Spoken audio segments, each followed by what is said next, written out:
Вместо трамвая вот такие раскладушки. Вот цецкалар тоже.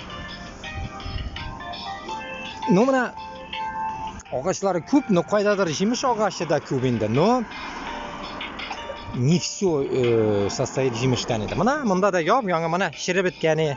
Вот яп-яңа іштегені вот. Все. Видите?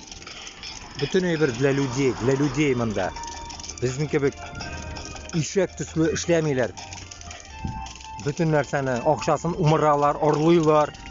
Хабиров, пидоррас, Путина да білет. Bütün құлттақ башлар бізде властта, понимаете? Жүнні кеші властта жоқ. Олардан құтылырға керек. Құтылу жері яғы бір гене. Урыстан шығырға, Башқұртстан мен Татарстан независимый болырға дейді. Шунда ғана біз өзіміз тапқан ресурсларны өзіміз ішлетеміз, өзімізді қараймыз, бір кімге